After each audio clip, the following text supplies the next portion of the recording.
Hello friends. Among those who are watching this video, how many people have put a lot of effort into flirting with their crush? I had a huge crush on this girl for a year until she agreed to date me. And everything happened in an extremely unexpected and random way. I'm Eric, 17 years old. My family and I moved to the current apartment 1 year ago. The day I moved in was the first time I saw Lucy. At first sight, I already knew I liked this girl. Lucy is my age.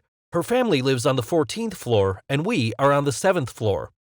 Lucy looks like a girl who is a bit spoiled by her parents. The first time I met her was the only time she smiled at me, because she wanted to be polite in front of my parents. After that, whenever I met her in the elevator, she completely ignored me. Our conversations in the elevator were usually wrapped up with me greeting her with a smile. She ignored me, plugged her face into her phone. I wouldn't give up and try to say something like, "I live in this building too. When I first moved here, you met my parents, remember?" And she would continue to ignore me. But her beautiful appearance made me dazed every time I tried to start a conversation. One time, she must have felt uncomfortable because of my enthusiasm. So when getting out of the elevator on the first floor, she ran to the security of the building and reported to them that I disturbed and harassed her in the elevator. Then she left. Damn me, the security guards kept me for interrogation, and my parents scolded me for hours for disturbing my neighbors. I was sad and upset because she took my sincerity wrongly. Since then, although I couldn't stop watching Lucy from afar, I never dared to approach her anymore. Occasionally, we would meet at the pool in the common space of the building. I often found her laughing happily with a handsome boy. The two of them seemed to be dating because I noticed them holding hands. After each time, they walked towards the front door and the boy left. They never kissed goodbye. I kept on liking Lucy and being sad until the incident last week. It was a summer afternoon, and I was going to play cricket.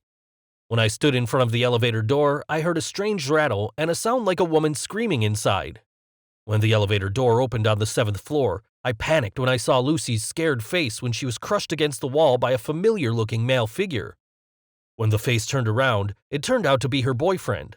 He looked fierce at that moment with red eyes. He hastily pushed the button to close the elevator and chased me out, threatening that if I told the adults, he would not leave me alone. But Lucy's eyes were teary, and her mouth was covered by his hand, which made me uncomfortable. I'm a shy person, but I understand when it is an emergency. Before the elevator doors could close, I had inserted my foot to stop it. I walked in trembling slightly because the guy was bigger than me, but I didn't back down. I shouted at him, "Let her go, or I won't leave you alone." I heard the elevator close behind me. Immediately, that guy grabbed my shirt and forced me to the side of the elevator. Lucy desperately ran back to stop him, but she was too weak. But the moment I saw him slam his elbow against her face, I don't know where I found the courage and power to give him a fatal kick to his male parts. When he fell, I did not forget to throw a few more kicks against his ribs. The elevator was still on the 7th floor when the pervert stumbled up and opened the elevator. Before running away, he did not forget to threaten me that he would not leave me alone. When there were only Lucy and I left, I quickly closed the elevator and pressed the first floor to report the incident to security. Lucy kept crying. In an emotional voice, she told me that he was her boyfriend and he tried to kiss her in the elevator when she didn't want to. What? Why is she dating that guy and doesn't let him kiss her? Before I could say anything, the elevator let out a creaking sound. Lights started flashing and turned off. Silence engulfed us. We were both frightened and, naturally, we banged on the elevator doors to call for help. But we could not tell which floor we were on because the lights were completely off. Lucy cried, sweating profusely with fear. I quickly regained my composure and remembered what my father had taught me about how to deal with being trapped in an elevator. Panic will make things worse because we will burn off oxygen in this narrow space faster. I reassured Lucy, "Don't cry, everything will be fine. I won't let anything happen to you. I could die if there was an accident in this elevator, but I wouldn't let anything happen to you. Don't worry." After that, I kept pressing the alarm button in the elevator in hope that someone would come to rescue us, but the electricity was off, so I wasn't sure how long it would take for them to arrive. And you know, in an elevator it's impossible to use our phone to call for help. In such an emergency, I used my cricket bat to pry open the door of the elevator, creating a gap so that we would not die from suffocation. By the time I succeeded, we'd been trapped in there for about 30 minutes. There was no sign of the rescue. I could sense that Lucy was still scared, especially after what happened with that scoundrel boyfriend. So I continued to reassure her. Try to stay calm and breathe deeply. Everything will be all right. Thanks, Eric. Can we talk? That will help distract me so I don't get scared. Oh, she knew my name. That made me happy. I turned on the flashlight on my iPhone. We sat down on the floor and started chatting. Lucy apologized for deliberately ignoring me. She was aware of my existence, but because she had a boyfriend, talking with someone of the opposite sex wasn't comfortable with her. What? I could see nothing wrong with that.